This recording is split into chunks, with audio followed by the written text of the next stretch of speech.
Long distance relationship is not easy. This is not for everyone. But if you find yourself in this situation, you have to be strong. And here we are. Yes. We are engaged. Having a great day, Foggy. The distance will make you sad. You will miss the warm hugs in the coldest night. But if you love each other so much, you will do everything to stay connected, to stay emotionally and mentally alive in each other's life. Your physical bodies may be in 1,000 distance, but your heart will always be connected, and your will to stay together will make it stronger. So, what do we do to make it happen? We stay connected and updated in each other's life. We can make a lot of excuses to not talk every day, but it's also possible to make it happen. After work, we will spend time together to do the things we love. For example, walking outside, spending time to talk about our day, and watching our favorite shows together. Little things that make us connected and brings a big impact in our relationship. Devotional and Bible study. God should be the center of your relationship. It's not enough that you have faith in God, but you also need to grow spiritually, continuously.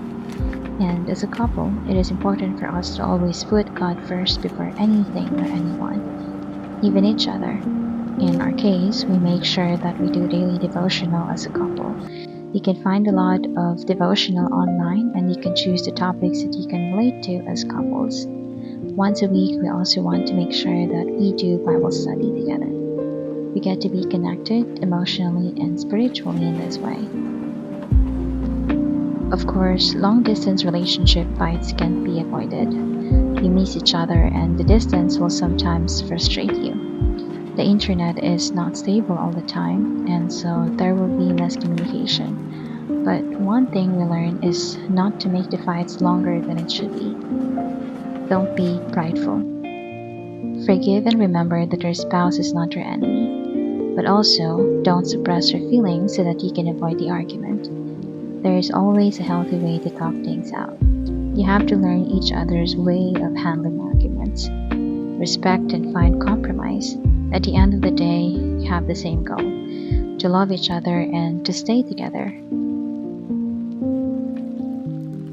And then I gotta go, because it's about time for me to get ready for church. And I just can't wait for you to get here. Like, boo, I mean, just I'm about to cry, because like just thinking we're so close.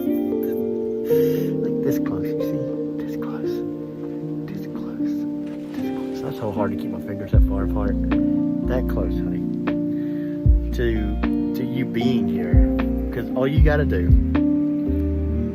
get your letter, medical examination, interview, and then your visa, boo. You'll be here, and we would just be so happy. We'll be worshiping all the time. Like, boo, we could do this outside every day with our little Bible study, some kind of Bible study, Oh man, I cannot wait for that, Babs.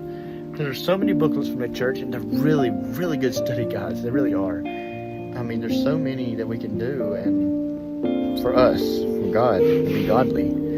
But honey, I want you to know I love you, and I could not ask for a better wife. You really are great, and you really love me just as much as I love you, and I just am so blessed and honored to have you in my life. I'm really thankful for you, honey. Thank you for everything you do for me and for us. I really, really do love you, and I always will. Thank you, honey, for all you do for me and for us. I love you, Babu, so much.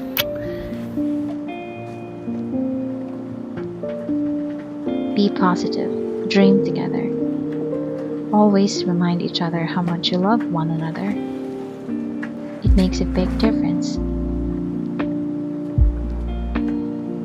Surrender your marriage to God. Depend on Him.